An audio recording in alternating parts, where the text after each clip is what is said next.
Welcome to the deep dive. Today we're really getting into the heart of Beethoven's piano sonatas, all 32 of them. I mean, what a body of work. Absolutely monumental.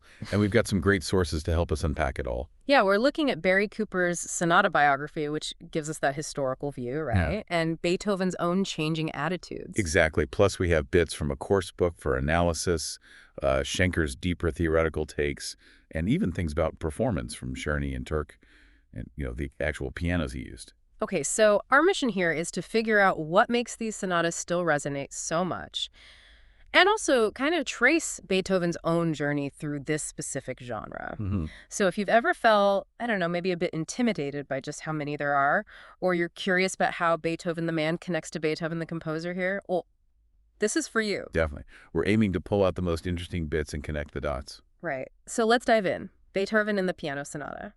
It sounds like it wasn't always a smooth ride for him. That's a great place to start, actually, because early on, say the 1790s, he really held the sonata in, well, very high regard. Okay. Our sources show he saw it as one of the, top-tier genres, and he was pretty determined to excel in it. And he wrote a lot of them back then, didn't he? He certainly did. That initial burst really shows his ambition. He was absolutely making his name with them. So he starts out really invested, but then things change. We hear that by late 1802, he was like calling them trifles. What happened? Yeah, it's a pretty dramatic shift. After he'd finished number 23, the sources suggest his perspective changed quite a bit. How so? Well, he started talking about wanting fresh and greater challenges, looking towards opera, oratorio. Sonatas suddenly seemed less significant to him, comparatively. And this timing, around 1802, that connects to the Heiligenstadt Testament, doesn't it? That period of intense personal crisis. Very likely, yes. Hmm. It seems deeply connected to that emotional turmoil he was going through. A really difficult time for him. A definite turning point. But here's the fascinating thing.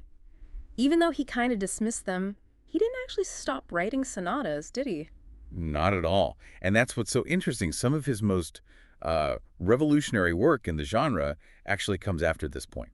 So the relationship was complicated. Extremely complicated. It shows how his engagement with the form kept evolving, despite what he might have said at the time. Okay, so that's his view of the sonata. What about how people actually heard them back then? It wasn't like going to a concert hall today, right? Oh, completely different. Public piano recitals, they just didn't exist in the way we think of them. Really? So even public concerts in Vienna wouldn't typically feature a piano sonata? Very rarely, according to our sources. The main venue was much more private. Like what? These music meetings. And probably less formal. I remember reading somewhere about mistakes happening, even with him playing. Right. There are anecdotes suggesting they weren't always flawless performances. It makes him seem a bit more human, doesn't it? Definitely. It paints a picture of a real working musician in that specific context. And Czerny tells us Beethoven often played certain pieces in these settings. The slow movement of Opus 28, the Andante Favre. Pieces he was comfortable with, maybe? Perhaps.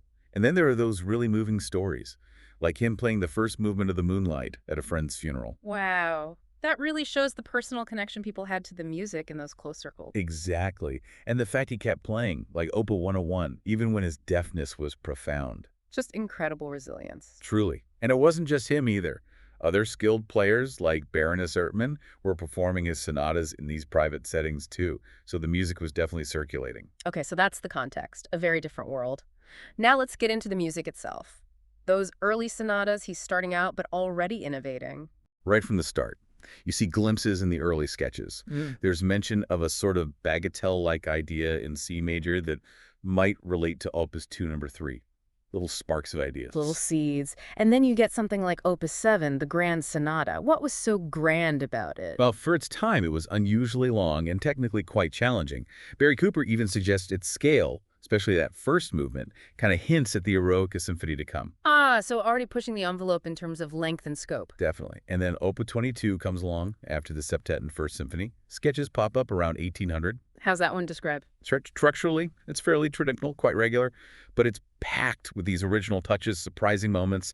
It's often seen as a sort of culmination of the 18th century style before he really breaks the mold. Mastering the form before dismantling it, maybe? Something like that. And then you hit Opus 26 and the two Opus 27's, the quasi una fantasia sonatas. including the moonlight. Ah, yes, quasi una fantasia, like a fantasy. That sounds experimental. And they absolutely are. A huge break is that they often start with a slow movement. Which would have been really unexpected, right? Completely. It totally changes the listener's expectation right from the beginning. Instead of energy, you get introspection. And there's a theory these three Opus 26 and the two Opus 27s might have been conceived almost as a set. There's speculation, yeah. They were published around the same time, 1802, and they share that experimental spirit, particularly these slow openings for 26 and 27, number 1. The moonlight also starts slow, of course. Though it's interesting that Opus 28, the pastoral, which comes right after, goes back to a more standard four-movement layout. It's like he's exploring multiple paths simultaneously, testing things out. Let's talk specifics. Opus 2, number 2, the last movement described as Mozartian, but still Beethoven. Yeah, it has that lightness, maybe. But then there are these characteristic Beethovenian things like that fast rising arpeggio. It shows him building on, but also diverging from his predecessors. Got it. And Opus 2, number 3, the first movement, quiet themes, but explosive transitions. Exactly. The themes themselves are relatively calm, but the music connecting them and the ending sections are really dramatic. Someone likened it to a concerto, that sense of scale and power. Bringing orchestral drama to the piano. What about Opus 14, too? The second movement there is a theme and variations, kind of march-like. But the really striking thing is the ending, a sudden, really loud chord, totally unexpected. A little jolt at the end. Precisely. And the third movement of that same sonata, it's a rondo structure, but it feels more like a fast, playful scherzo in triple time. He's blending forms and characters. So after all this early experimentation, we hear about him wanting to take a new path. What did that lead to? Well, around this time, he gets a request from a publisher, Hans-Jörg Nägeli, for 3 sonatas for his Repertoire des clavechinistes. A collection for keyboard players. Right. And Nägeli specifically asked for works in a grand style, something different from the usual sonata fare. These became the Opus 31 sonatas. And these really mark a shift. They're often seen as the start of his middle period, yeah.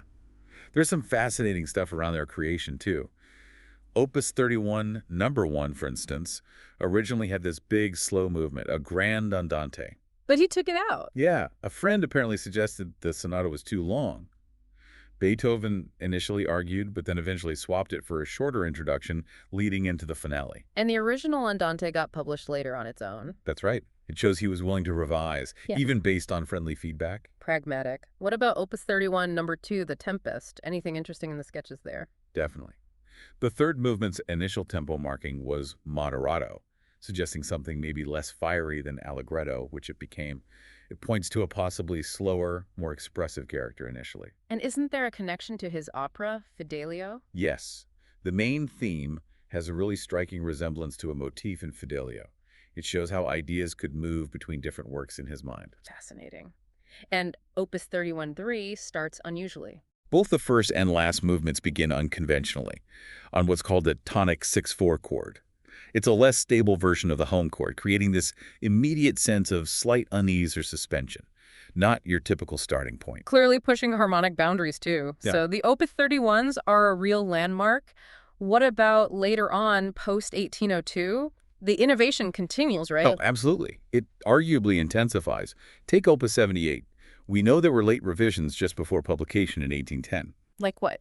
Changing the first movement's tempo to allegro ma non troppo, fast, but not too fast, and tweaking some figuration in the second movement, he was refining things right up to the deadline. Meticulous and the Hammerklavier, Opus 106. The sketches must be incredible. They really are. They show, for example, that the return of the themes in the first movement, the recapitulation, initially went towards E-flat major before settling on the final, quite distant G-flat major. Wow, a major harmonic detour considered. And an early idea for the scherzo was actually in C major.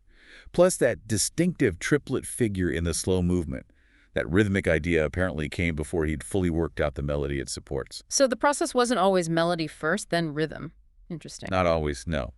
And then with Opus 109, you see multiple drafts. The second movement evolved quite a bit from B minor into a more through-composed form. The variations in the finale get progressively more complex in the sketches. And he was making changes even as he wrote the final copy. The autograph score shows revisions made right there on the page. It's like watching his brain work in real time. Intense focus. And Opus 110 was happening around the same time. Yes, worked on alongside Opus 109 for the same publisher, Schlesinger. Sketches show early ideas, and the autograph is dated Christmas Day, 1821, though he kept tweaking it into 1822. Christmas Day. And it's the only late one without a dedication. Correct. A little unusual for him. Finally, the last one, Opus 111. What do the sketches show there? Well, that beautiful, almost innocent theme in the second movement of the Arietta was initially sketched in 38 time, then changed to 916. A subtle rhythmic shift. And the variations? The plan for them to get rhythmically more and more complex, using faster note values, that was there early on. The third variation especially, with its use of diminution shortening the note values within that triple meter, it's incredibly complex and quite unorthodox. Sounds groundbreaking and maybe a bit baffling for players at the time. Reports suggest it was. It really pushed the boundaries. Now, speaking of pushing boundaries, we should probably touch on the actual instruments he had. Right, the pianos themselves. He lived through a period of big changes in piano building, didn't he? He did. He was aware of things like the new pedals on Broadwood and Erard pianos, which allowed for more dynamic control and sustaining effects. And he owned an Erard. He did, but interestingly, he didn't seem to like it much. There's that famous quote from 1810 calling it quite useless. Huh. Not a glowing review. Not exactly. He eventually gave it away, probably to make room for a Viennese Graf piano, which he seemed to prefer later on. He also mentions Schanz pianos being common in Vienna. So the instruments themselves definitely played a role in what was possible and maybe what sounds he was aiming for. Absolutely. His sonic imagination was likely shaped by and also pushing against the capabilities of the pianos he knew. Which leads perfectly into how the music was actually played back then. Performance practice. Crucial stuff. Czerny, Beethoven's student, gives us some great insights. He said Beethoven's playing could be, well, a bit rough sometimes, even violent. Intense, maybe. Intense, definitely, but always full of spirit, full of emotion. And interestingly, Czerny noted his interpretations weren't fixed. They could change from day to day. So some spontaneity there. What about tempo? I heard he didn't like the term tempo rubato. That's right. Rubato implies sort of robbing time from one place to give it elsewhere.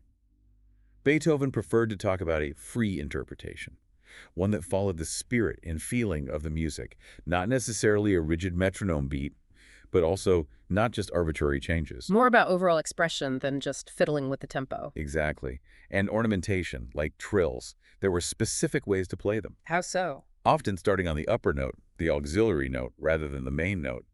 Schenker really digs into this in his analysis of Opus 109, stressing how important Beethoven's precise notation is, and criticizing editors who changed things. So following the score meticulously was key, especially for someone like Schenker. Hugely important. Schenker's whole approach was about uncovering the deep structure and coherence he believed was inherent in Beethoven's music.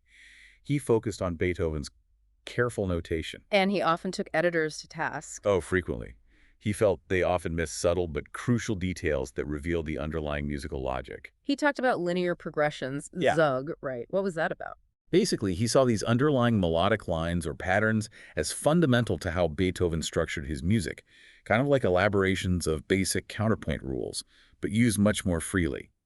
It's a way of seeing connections across longer stretches of music. A deep structural analysis. Very deep. His analyses of the late sonatas, 109, 110, 111, go into incredible detail on harmony, how the different voices move, the structural innovations. He really championed Beethoven, defending him against misunderstandings. Trying to get to the composer's core intention. Beyond that deep structure, did Beethoven consciously link movements together sometimes? With motifs? It seems so. In Opus 27, number 1, for instance, there are suggestions of links between the first, third, and fourth movements using shared rhythmic ideas or patterns based on the home chord. Little echoes. Subtle unifying threads. Yeah, and similar scale patterns might appear, or arpeggio figures connecting movements, like in the first and second of Opus 27, number 1 again. It adds to that feeling of a single, unified journey. And we already talked about the big structural breaks starting with slow movements in Opus 26 and 27. Right. Big deviations from the standard sonata form. And movements running straight into each other. Attacca. Yes, in both Opus 27, number 1, and the Moonlight, Opus 7, number 2. That creates a much more continuous flow, ramping up the drama because there's no pause for breath. And that amazing moment in Opus 101 where the beginning of the first movement reappears later on. Yes, in the third movement, just before the finale. Uh-huh. It's a wonderful cyclic device, bringing back an earlier thought, creating a real sense of looking back before moving forward, like bookends. Really sophisticated structural thinking, and harmonically, too. You mentioned Opus 10 modulating in interesting ways. Yeah, the first movement uses specific scale steps to pivot to new keys, and the development section travels to some pretty remote harmonic areas before finding its way back. It's harmonically adventurous. And that trick of ending a movement in the parallel major, like in Opus 10. Yes, moving from, say, C minor to C major at the very end. Mhm. It often prepares the mood for the next movement, maybe brightening the outlook. Yeah. You see that technique pop up quite a bit. So, looking back over this whole journey, it's just incredible. His relationship with the sonata was complex, but ultimately so fruitful. Absolutely. From mastering the classical form to completely redefining it. His evolution through these 32 pieces is just staggering. That relentless drive to innovate. And digging into the sketches, thinking about the pianos, the performance styles, Schenker's analyses, it all adds layers, doesn't it? Makes you appreciate the music even more. It really does. It gives you a much richer context for understanding this phenomenal legacy. And, thinking about how he was always pushing the limits of the pianos he had, often writing, people say, for an ideal piano in his head. Mm-hmm. One that could do everything you imagine. It really makes you wonder, doesn't it? If Beethoven had today's powerful, resonant concert grand pianos, what might he have come up with then? That's the great what if. An impossible question, but fascinating to think about. The sonic possibilities he might have explored. Yeah. Well, this deep dive, as always, just opens up more questions, really. We've only skimmed the surface. Absolutely. The best thing anyone can do now is go listen. Put on some of these sonatas, maybe with some of these ideas in mind. The structures, the context, the innovations. Definitely. Explore the scores if you're inclined, read more analysis, but mostly just listen and let Beethoven's genius keep surprising you. Couldn't agree more. There's a lifetime of discovery in these works.